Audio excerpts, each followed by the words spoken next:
Vamos a empezar esta conferencia a modo de resumen sobre el gran engaño. Viene a ser la continuación de la conferencia anterior, de la número 82 de hace un año. Ahora ya llevamos más de 100 y pico largas. Y vamos a seguir con esta temática que parece que a pocos nos puede llegar a interesar, pero que realmente tiene una significación tremenda para cada uno de nosotros. La hemos titulado De Papa a Papa. Y como veis aquí, solo con las imágenes ya tenéis el compendio de lo que vamos a tratar. La oscura verdad sobre los jesuitas y su objetivo. Sabéis que este papa que ha entrado ahora es jesuita. Pues bien, vamos a destapar un poco quiénes son realmente los jesuitas. Antes de la dimisión de Benedicto XVI, vamos a situarnos. Los chinos reciben el año de la serpiente, un periodo que vaticina sabiduría y prudencia. Y diréis, ¿y esto qué tiene que ver? Pues bien, este periodo de la serpiente es el año que ellos esperan, donde pueden cambiar el curso de la historia. Esto lo esperan los chinos, las tradiciones orientales de las que tanto estamos recibiendo sus influjos y que también aceptados están siendo en Occidente actualmente. Pues bien, en este año hay personas de los chinos mismos que están declarando algo muy interesante. Dentro de sus augurios para el nuevo año, Zhang dijo que será un buen año para los negocios, las reparticiones y los asuntos políticos, ya que el único reptil del calendario chino es símbolo de buena fortuna y sabiduría. Esto es la serpiente para ellos. El año de la serpiente es idóneo para arrojar los viejos hábitos y pensamientos, dijo Zhang, sobre el futuro cambio de gobierno. Es el año para reinventarse. Las serpientes cambian de piel y los humanos también podemos hacerlo, resumió. Fijaos que estamos hablando de China, pero es que esto mismo es lo que ha sucedido en el Vaticano. También se han reinventado, se han mudado de piel. Lo han hecho o no con el cambio de papa. Vamos a verlo. Aquí tenéis, llega el año de la serpiente, que además es llamada también el pequeño dragón. Aquí lo tenéis, no son invenciones, y que además coinciden cada vez que sucede este año de la serpiente o del pequeño dragón en marcadas desgracias para la humanidad. Año de la serpiente o pequeño dragón de agua significa cambio y desgracias. Pero también recordemos, y esto ya lo mostramos anteriormente, que hay un lugar donde describe qué es la serpiente o qué es el dragón, que es lo mismo. Y para eso deberíamos recurrir a textos muy antiguos, bíblicos, que son desechados por mucha gente, donde nos dice que es Satanás. A eso es lo que la cultura oriental le rinde tributo. Y que va asociado, cómo no, con el número 13, tal como demostramos en la conferencia anterior. Mirad qué texto tan curioso en Apocalipsis 12:9, donde dice: y fue lanzado fuera el gran dragón, la serpiente antigua, que se llama Diablo y Satanás, el cual engaña al mundo entero. Fue arrojado a la tierra y sus ángeles fueron arrojados con él. Y diréis, ¿y esto qué tiene que ver? Pues sencillamente, cuando sabemos descifrar lo que ponen estos enigmáticos textos, podemos entender el gran engaño que está montado para hacernos creer las cosas que realmente no son buenas como buenas. Aquí tenéis, el Papa saluda a China, precisamente, y Extremo Oriente por Año Nuevo Lunar. Y aquí él da ese reconocimiento hacia China, hacia los países del lejano Oriente, precisamente en este nuevo año lunar que comenzó el día 10 de febrero. La renuncia de Benedicto XVI viene prácticamente después de todo esto, y es el momento del cambio, de esa transmutación. Dice que renunció por falta de fuerzas. Nosotros en las conferencias demostramos que no es por eso. Hay muchos más factores detrás. El anuncio de la renuncia del Papa llegó completamente de sorpresa, pero para entender su lógica hay que considerar también la fecha del calendario. Atención a esto, no son casualidades el momento de su fecha. Hoy, efectivamente, para la Iglesia la fiesta litúrgica es el de la Virgen de Lourdes, en el aniversario de las apariciones marianas más célebres. ¿Y cuándo sucedió eso? Días 11 de febrero. Mirad qué extrañas casualidades, una vez más, vuelven a coincidir aquí. El Papa renuncia a los 85 años, 8 más 5, 13. Estamos haciendo numerología, lo que ellos trabajan habitualmente, que es cábala. en verdad, espiritismo. Día del anuncio, día 11, que significa aprobado por ley divina. Por eso eligió ese día. Hora anuncio, renuncia del Papa por los medios de comunicación a las 11:47, sumado da 13. Día y mes del anuncio, 11 del 2, sumado 13. Día del anuncio coincide con la celebración de la Virgen de Lourdes, que igual 11 de febrero da 13. Que, por cierto, quien se aparece allí no es la Virgen de Lourdes, como bien hemos demostrado. O se presentaba sus manifestaciones. Día, mes y año del anuncio, 11 del 2 del 2013. Sumado todo da 10. El 10 significa plenitud. 1 más el 0, que es igual a Dios. Fecha de emisión, 28 del 2 del 2013. Sumamos todo, nos da 18, que es 3 veces 6, el número de la bestia. Y además es el año de la serpiente o pequeño dragón de agua, que significaba cambio y desgracias, Satanás, número 13. Todas estas casualidades, entre comillas, no se han dado porque sí.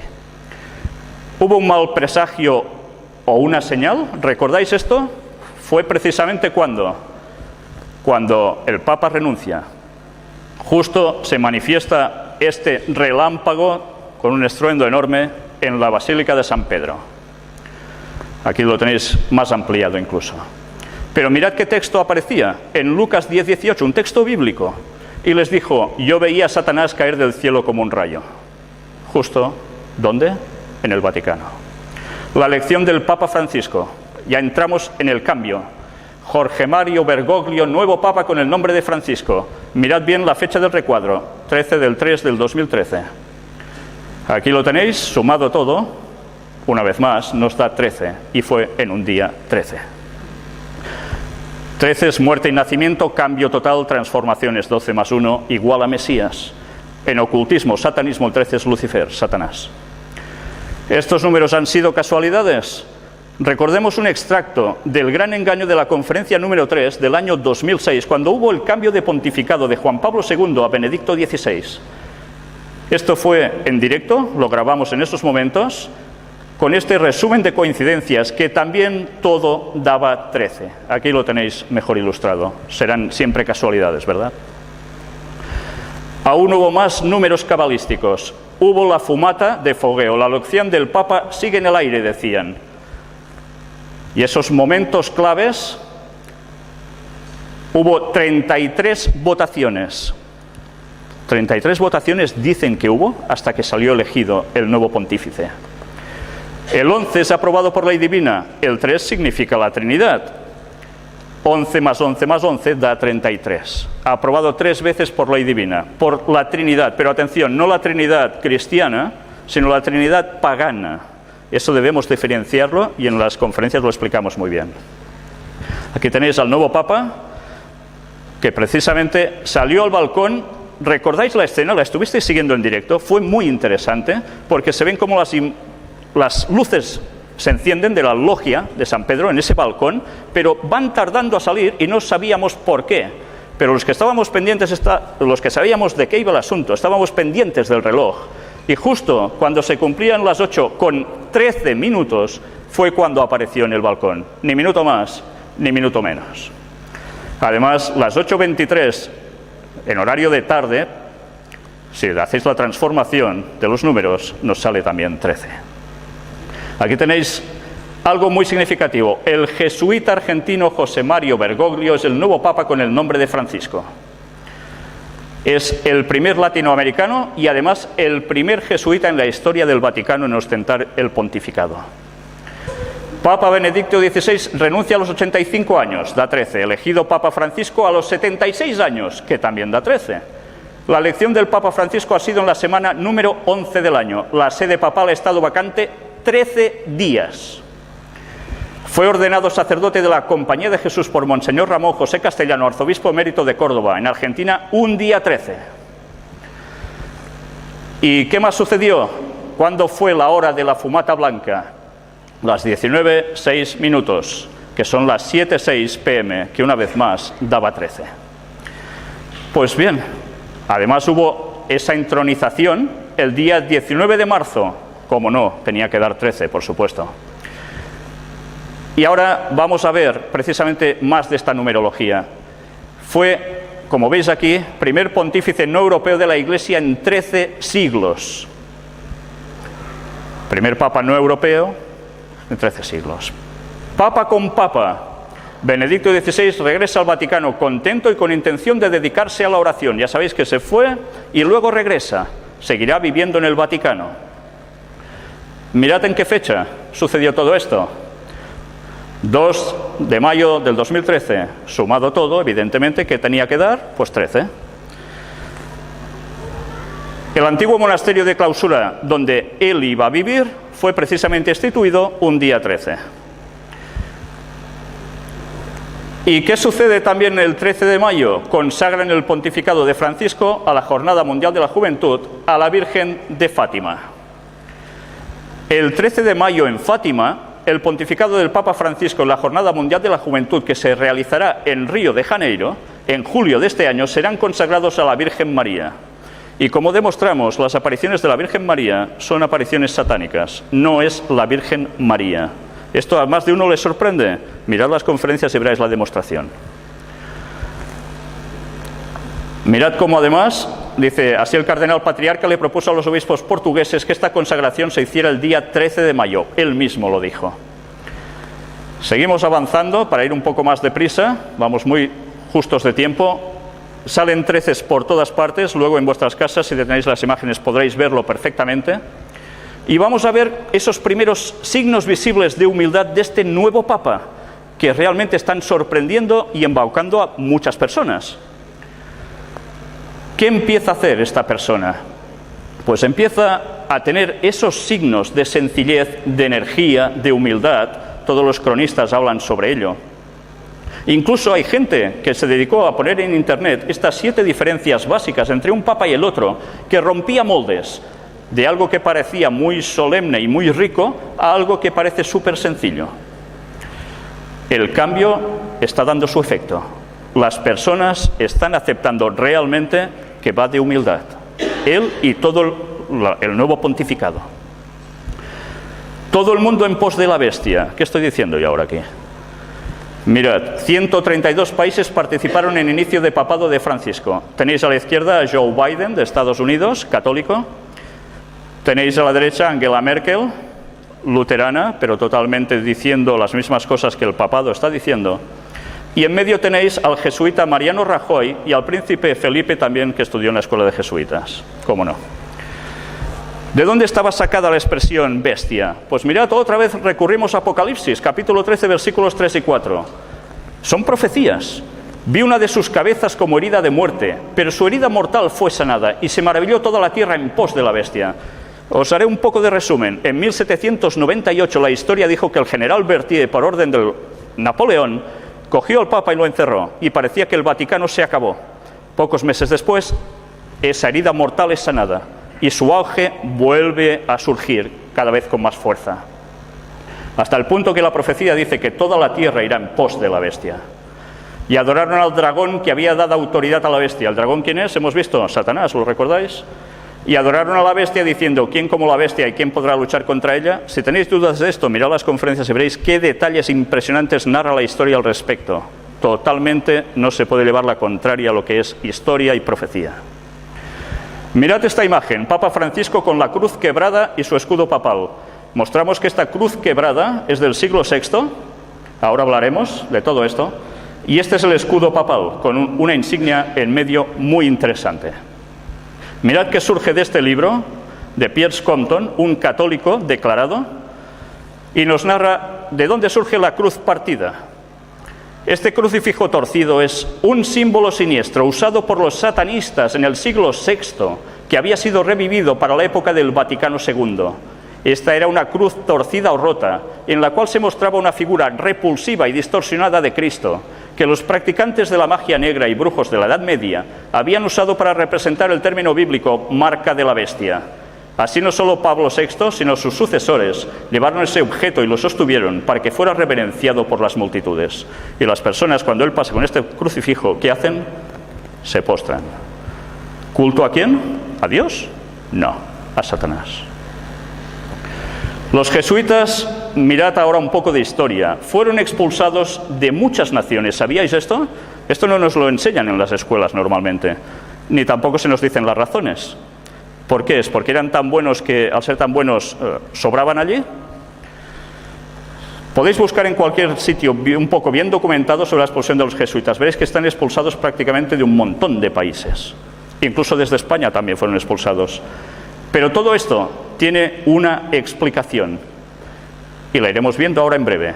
En España la Compañía de Jesús quedó en situación de ilegalidad como consecuencia de la aplicación del artículo 26 de la Constitución de la Segunda República Española de 1931. Atención al año, relativo al cuarto voto de obediencia al Papa. Ahora veremos qué es el cuarto voto de obediencia al Papa. En 1931 son expulsados. ¿Qué sucede pocos años después en España? ¿Lo recordáis? La Guerra Civil Española. ¿Qué ha sucedido después de cada país donde han sido expulsados los jesuitas? Una guerra. Y ellos, al cabo de nada, vuelven otra vez allí. Estad atentos a Corea, porque en Corea sucedió lo mismo. Y aquí tenéis el Papa Negro, que es Adolfo Nicolás, el general superior de los jesuitas. Sabéis que ellos funcionan como una orden militar. Y a la derecha el Papa Blanco. ¿Quién manda en verdad? ¿El Papa Blanco o el Papa Negro? El Papa Negro es el general de la orden, el otro no. Y ahora vamos a ver el juramento de los jesuitas, y que es la verdadera causa de su expulsión. Lo que vais a ver ahora está extraído de las palabras de Alberto Rivera, un ex jesuita que, por decir lo que dijo, le costó el envenenamiento y su muerte. Estad atentos a lo que ahora vais a ver. El lado oculto de los jesuitas, su juramento extremo. ¿Veis su insignia? Luego hablaremos un poco. En este extracto nos dice: el propósito de la orden jesuita, formalmente establecido por el Papa en 1540, es destruir la reforma protestante. Ellos lo llaman la contrarreforma. Nicolini de Roma escribió: los jesuitas, por su mismo llamado, por la misma esencia de su institución, están ligados a buscar por cada medio, recto o malo, la destrucción del protestantismo. Esta es la condición de su existencia, el deber que ellos deben cumplir o cesar de ser jesuitas. Y aquí tenéis de dónde está extraído, 1894. Y ahora mirad el extracto del juramento de los jesuitas. Para este fin el jesuita profeso se tiene obligado a sí mismo con un juramento, parte del cual fue publicado en 1899. Y vamos a ver qué pone allí. Ahora yo renuncio y desconozco mi lealtad debida a cualquier rey herético, príncipe o estado, llámense protestantes o liberales, o la obediencia a cualquiera de sus leyes o magistrados u oficiales. Luego declaro que la doctrina de las iglesias de Inglaterra y Escocia, de los calvinistas, hugonotes y otros del nombre protestante o liberales, ser condenables, y ellos mismos ser condenables los que no abandonarán las mismas. Luego declaro que yo ayudaré, asistiré y aconsejaré a todos o algunos de los agentes de su santidad en el lugar donde yo esté, en Suiza, Alemania, Holanda, Dinamarca, Suecia, Noruega, Inglaterra, Irlanda o América, o en cualquier otro reino o territorio al que yo vaya, y haré mi máximo esfuerzo para extirpar a los herejes protestantes o las doctrinas liberales y destruir todo pretendido poder, que sea legal o no. En 1981, Alberto Rivera denunció estas cosas. Aquí tenéis a Adolfo Nicolás, español. Ceremonia de introducción y juramento extremo de los jesuitas. Habla el superior. ¿Sabéis? Ellos tienen grados como la masonería. Los de abajo no saben nada. Creen en lo que hacen, son sinceros. Pero a medida que van subiendo se van enterando de realmente qué es lo que los mueve y qué función va a ser la suya. Hijo mío, hasta aquí tú has sido enseñado para actuar como el disimulador entre los católicos romanos, para ser un católico romano y para ser un espía aún entre tus propios hermanos, para no creer a ningún hombre, para no confiar en ningún hombre. Entre los reformadores, para ser un reformador. Entre los hugonotes protestantes franceses, ser un hugonote. Entre los calvinistas, ser un calvinista. Entre los protestantes, aquellos que protestan y están en desacuerdo con la institución católica romana, generalmente ser un protestante. Y obtener su confianza y buscar aún predicar desde sus púlpitos. Y denunciar con toda la vehemencia, emoción violenta, en tu temperamento a nuestra santa religión y al Papa, y aún descender tan bajo como para llegar a ser un judío entre los judíos, para que tú puedas estar habilitado a reunir toda la información para el beneficio de tu orden como un fiel soldado del Papa. ¿Sabéis qué es esto? Infiltración. Se harían pasar por protestantes, como grandes predicadores incluso. Se pondrían también, no solo esto, porque hay más, en política, para llevar al pueblo al objetivo que ellos pretenden, la sumisión al Vaticano. Y sigue hablando de todo lo que harían, y la verdad es que es realmente escalofriante, porque hablan de que si conviene matar, matarán. Casi nada. Todo esto lo podréis ver en detenimiento en vuestras casas.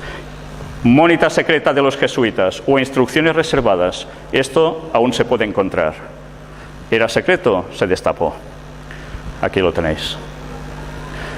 Y aquí es donde Alberto Rivera explicó todas sus experiencias. Mirad que también apareció aquí. Los jesuitas fueron hace años expulsados de los territorios de España por conspirar gravemente contra el Estado y la autoridad del soberano, a costa de quien al mismo tiempo vivían y se expandían. Hay que tener presente que durante muchos años en el diccionario de la Real Academia Española, la palabra jesuita era definida como dos cosas: perteneciente a la orden jesuita o bien hipocresía. Esta última definición fue borrada en 1967, ¿por qué sería? En numerosos textos literarios, el hacerse el jesuita es el hacerse pasar por inocente sin serlo. Impresionante. Y vamos a ver unas frases célebres referidas a los jesuitas. John Adams, segundo presidente de los Estados Unidos de América. La historia de los jesuitas quizás no se ha escrito de forma muy elocuente y, sin embargo, está apoyada por autoridades incuestionables. La restauración de la orden jesuita en el año 1814, llevada a cabo por el Papa Pío VII, representó ciertamente un paso hacia la crueldad, la oscuridad y el despotismo y muerte. No me gusta la apariencia de los jesuitas. Si alguna vez ha habido algún grupo de hombres que ha merecido condenación aquí en la tierra y en el infierno, esta es la sociedad de Ignacio de Loyola, los jesuitas. Se los conocía muy bien, porque luego veréis qué hicieron ellos en Estados Unidos y que no nos han explicado en las escuelas. Abraham Lincoln, todos lo conocéis. La guerra civil americana nunca hubiera sido posible sin la siniestra influencia de los jesuitas. ¿Ahora entendéis por qué sucedió la guerra de secesión en los Estados Unidos? Querían someter la nueva nación a Roma, cuando surgió como protestantes. Samuel Morse, el inventor del telégrafo. Los jesuitas son una sociedad secreta, como tipo de orden masónica, pero con sobreañadidas horrorosas y detestables características, 1000 veces más peligrosa. Y mirad las instrucciones secretas de Loyola, su fundador. Finalmente, hagamos todo con tal grado de astucia que podamos ganar dominio sobre los príncipes, los nobles y los magistrados de cada lugar, para que estén listos a nuestra llamada y a nuestra disposición, incluso al punto de sacrificar sus propias familias, así como los más íntimos amigos, cuando digamos que es para nuestro interés y ventaja. Y todo esto es historia. ¿La conocíais?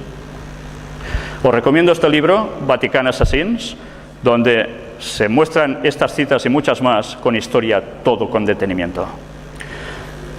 Aquí hay un pequeño extracto de este libro que habla sobre los jesuitas, de Eric John Phelps. Los jesuitas, ahora formalmente suprimidos por el Papa en 1776, estuvieron aliados con Federico el Grande de Prusia y Catalina de Rusia. El general jesuita estaba en control del rito escocés de la masonería y ahora buscaron una alianza con la casa masónica de los Rothschild en Inglaterra, de los cuales hemos hablado en las conferencias. Para lograr esto, el general jesuita escogió a un jesuita que era judío por raza, Adam Weishaupt. Weishaupt era un brillante instructor de ley canónica, el maligno Concilio de Trento, en una universidad jesuita en Bavaria, de donde precisamente es Angela Merkel.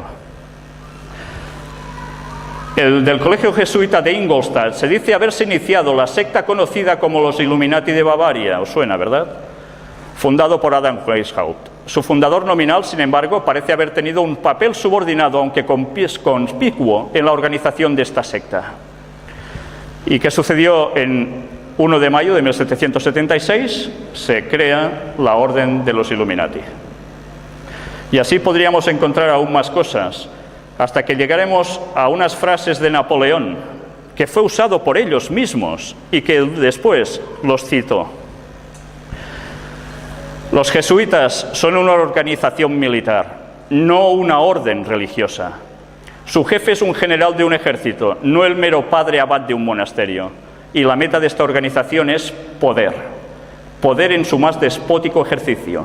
Absoluto poder, universal poder. Poder para controlar el mundo por la voluntad de un solo hombre. Jesuitismo es el más absoluto de los despotismos y a la vez el más grande y más enorme de los abusos. El general de los jesuitas insiste en ser el amo, soberano sobre los soberanos. Donde quiera que los jesuitas son admitidos, ellos serán amos, cueste lo que cueste. Su sociedad es por naturaleza dictatorial y por lo tanto es el enemigo irreconciliable de toda autoridad construida. Cada acto, cada crimen, aunque sea atroz, es una obra meritoria si se comete para el interés de la sociedad de los jesuitas o por la orden del general. Y todo esto es historia. Hay más frases célebres y aún podríamos seguir así muchísimo más.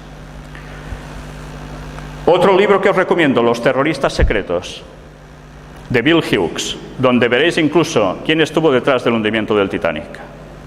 Increíble, ¿eh? Y otro libro imprescindible que no debería faltar en ninguna biblioteca, El conflicto de los siglos, escrito por Ellen White en 1827 a 1915, que vivió ella. El libro es de 1888.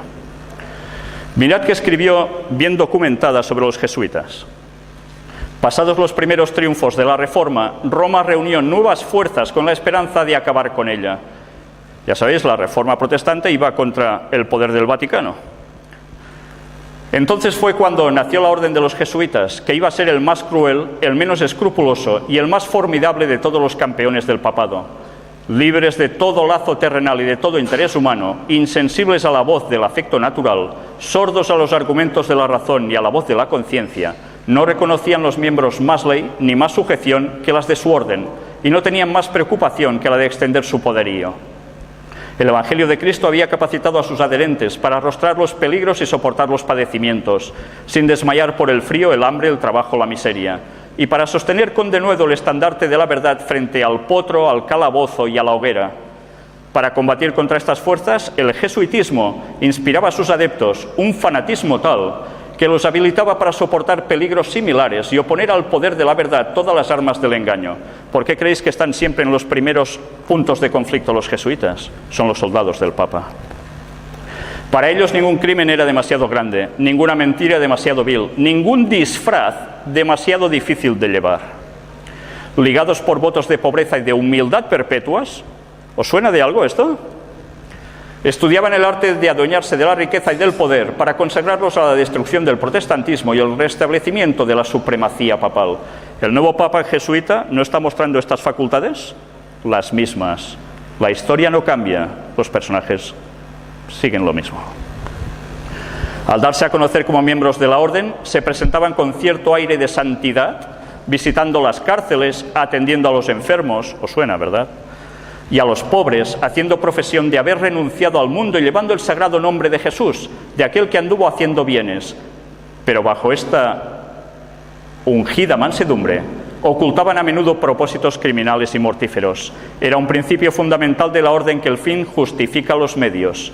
Según dicho principio, la mentira, el robo, el perjurio y el asesinato no solo eran perdonables, sino dignos de ser recomendados, siempre que sirvieran los intereses de la Iglesia. Con muy diversos disfraces se introducían los jesuitas en los puestos del Estado, por eso fueron expulsados, elevándose hasta la categoría de consejeros de los reyes y dirigiendo la política de las naciones. Se hacían criados para convertirse en espías de sus señores, establecían colegios para los hijos de príncipes y nobles y escuelas para los del pueblo, y los hijos de padres protestantes eran inducidos a observar los ritos romanistas. ¿Se dedican o no los jesuitas a la educación? Es su punto clave, ¿verdad? ¿Para qué creéis que es? Para preparar a los niños para después. Toda la pompa exterior desplegada en el culto de la Iglesia de Roma se aplicaba a confundir la mente y ofuscar y embaucar la imaginación para que los hijos traicionaran aquella libertad por la cual sus padres habían trabajado y derramado su sangre. Los jesuitas se esparcieron rápidamente por toda Europa y donde quiera iban lograban revivar el papismo. Para otorgarles más poder, se expidió una bula que restablecía la Inquisición. No obstante, el odio general que inspiraba, aún en los países católicos, el terrible tribunal fue establecido por los gobernantes obedientes al Papa, y muchas atrocidades demasiado terribles para cometerse a la luz del día volvieron a perpetrarse en los secretos y oscuros calabozos. En muchos países, miles y miles de representantes de la flor y nata de la nación, de los más puros y nobles, de los más inteligentes y cultos, de los pastores más piadosos y abnegados, de los ciudadanos más patriotas e industriosos, de los más brillantes literatos, de los artistas de más talento y de los artesanos más expertos, fueron asesinados o se vieron obligados a huir a otras tierras. Y ahora los jesuitas vuelven a tener el poder. ¿Creéis que la cosa va a cambiar en verdad si no comulgáis con lo que ellos quieren? La religión ecuménica del nuevo orden mundial, este es su propósito.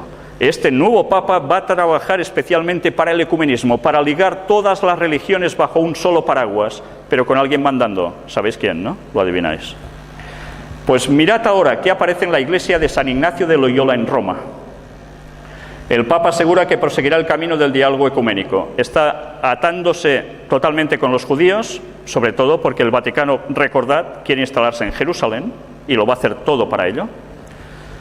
Pero además se está uniendo con el Islam, se está uniendo con los protestantes, los ortodoxos, budistas y demás. Y sigue trabajando para ello. Vais a ver ahora una serie de fotografías de la maqueta de la futura iglesia mayor y principal de los jesuitas en Roma, con partes integradas de templos de todas las otras religiones, para conseguir una sola religión mundial. Esto no es ciencia ficción, esto ya existe. Aquí la tenéis. Vamos a ver algún pequeño detalle. ¿No veis construcciones típicas de Rusia, de iglesias rusas, ortodoxas? Mirad qué países aparecen también en sus pies, como España, ¿cómo no? ¿Os recuerda esto a algún otro lugar, verdad? Del mundo islámico, en Turquía. Pues ya veis, iglesias de protestantes, todo junto bajo un mismo paraguas. Ese es el trabajo del nuevo Papa. Aparentando bondad increíble, haciendo el bien y ayudando a la población, se los va a ganar. La crisis irá más. Ellos son los que a través de Cáritas van a dar de comer al pueblo, a mucho pueblo. ¿Morderéis la mano que os da de comer o pasaréis por sus leyes? Pues eso es lo que están buscando. Y mirad qué sorpresa, el origen del Reiki. ¿De dónde procede? En este libro está muy bien documentado el origen del Reiki. De Japón, sí. ¿Pero de quién? De los jesuitas. Trabajaron especialmente con espiritismo, haciéndolo pasar por influencias de energía cósmica que penetran en nosotros y que damos a los demás. En verdad es espiritismo, es satanismo. Y hay mucha gente que lo hace de todo corazón y no sabe lo que están haciendo realmente. Pues este es el origen, en verdad, de jesuitas. Casi nada. Por tanto, si queréis información, mirad todo el apartado en las conferencias sobre puertas dimensionales, donde veréis qué cantidad de distintas materias se están utilizando para llevar a la gente a todo esto a través del movimiento de la nueva era, y no nos estamos ni enterando. Pero claro, decir estas cosas sé que no gustan, pero hay que decirlas. Y vamos a terminar con algo muy interesante. Iglesia del Jesús y San Ignacio de Loyola. Esta es la iglesia que está en Roma, la sede era de los jesuitas, y mirad la gran bondad en la que se muestra San Ignacio de Loyola, su máximo. Aquí lo tenéis. Esto es en el pórtico, en la entrada, una mano extendida con cabeza mística mirando arriba, pero ¿qué está pisando? ¿El suelo?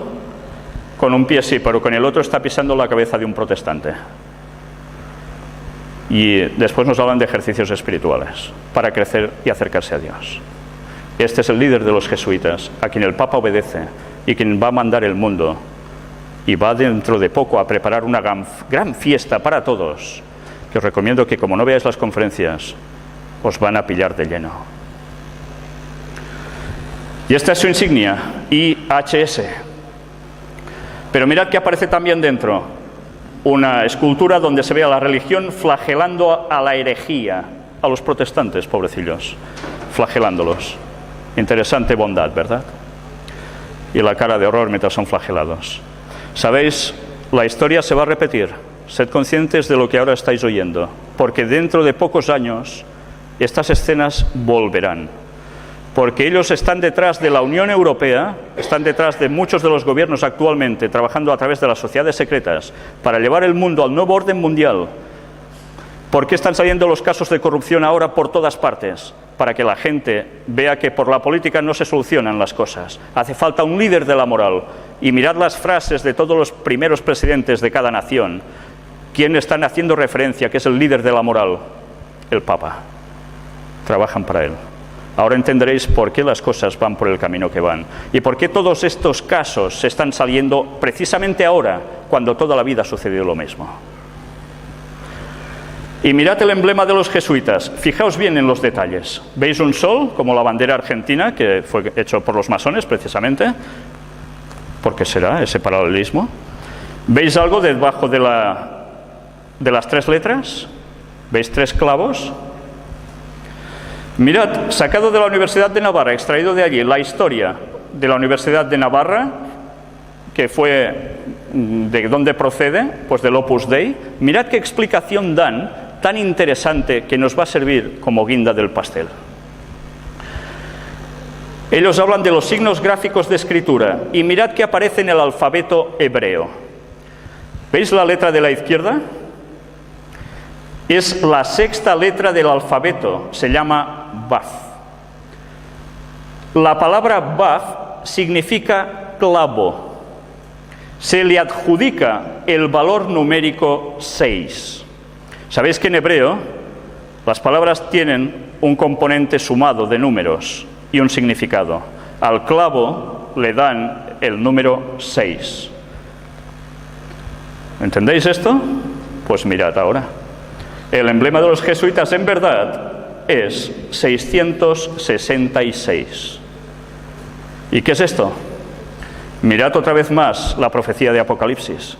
Ese libro que la gente dice no se puede entender, son tonterías. Pues mirad qué pone allí. Capítulo 13, versículos del 14 al 18. Y engaña a los moradores de la tierra con las señales que se le ha permitido hacer en presencia de la bestia, mandando a los moradores de la tierra que le hagan imagen a la bestia, que tiene la herida de espada y vivió. ¿Sabéis? Aquí está hablando de Estados Unidos. Es una segunda bestia que le dará el poder al Vaticano. Sed conscientes de esto. Obama es un jesuita, lo han subido los jesuitas, es un masón de grado 32, no sé si ha llegado al 33 o lo ha superado, pero están trabajando todos para el Vaticano. Y se le permitió infundir aliento a la imagen de la bestia, para que la imagen hablase y hiciese matar a todo el que no la adorase. Y hacía que a todos, pequeños y grandes, ricos y pobres, libres y esclavos, se les pusiese una marca en la mano derecha o en la frente. De esto hablamos también en la conferencia anterior.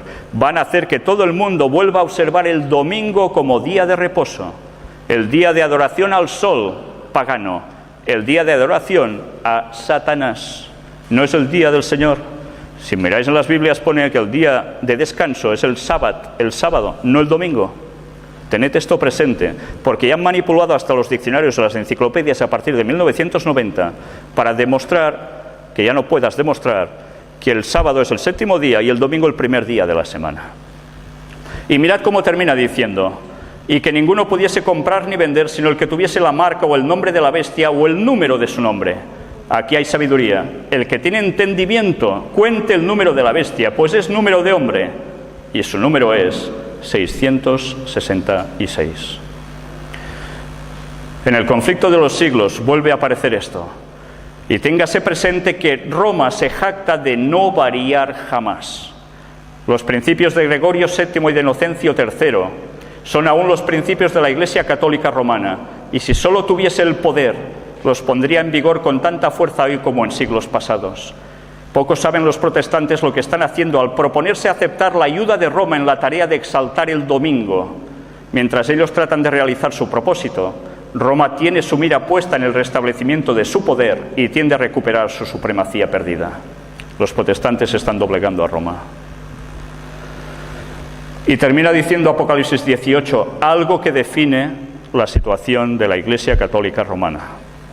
¿Por qué creéis que ahora desde el Vaticano se fomenta la lectura de la Biblia, cuando en la Edad Media se quemaban las Biblias. Y se quemaba cualquiera que tuviese un solo texto escrito en su bolsillo.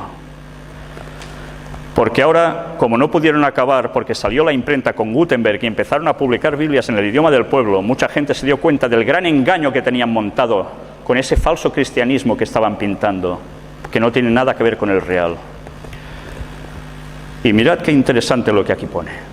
Ahora ellos dicen, leed la Biblia, pero nosotros somos los únicos que la pueden interpretar. Entonces no ganamos nada, ¿verdad? Después de esto, vi a otro ángel descender del cielo con gran poder y la tierra fue alumbrada con su gloria. Está hablando de un mensaje que se iba a dar a este mundo, justo antes de que suceda todo esto. Y clamó con voz potente diciendo, ha caído la gran Babilonia, y se ha hecho habitación de demonios y guarida de todo espíritu inmundo y albergue de toda ave inmunda y aborrecible. Babilonia, cuando se escribió este texto, ya no existía. Hacía siglos que había desaparecido. ¿A quién hacía referencia? Porque todas las naciones han bebido del vino del furor de su fornicación, y los reyes de la tierra han fornicado con ella, y los mercaderes de la tierra se han enriquecido de la potencia de sus deleites. ¿Sabéis? Esto se aplica perfectamente a Roma. Ellos están detrás de las grandes transacciones comerciales que, trabajando con la masonería, están creando grandes monopolios y que mueven el petróleo mundial. Yo os lo digo por contactos personales que tengo, que dejan muy claro que esto no son bromas. ¿Y quién decide quién explota el petróleo? Ellos son. Y parece que no tengan nada que ver, ¿verdad?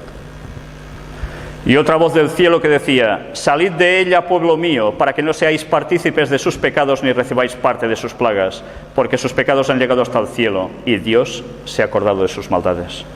Luego va a haber justicia. Están llegando a su límite y se avisa que cuando la gente sepa estas cosas, que busquen de verdad. Y sabéis, hace falta ser muy sincero, porque a veces podemos llevar muchos años creyendo cosas, conceptos que están equivocados. Y luego reconocer eso y decir, realmente hay otro camino, hace falta mucho valor.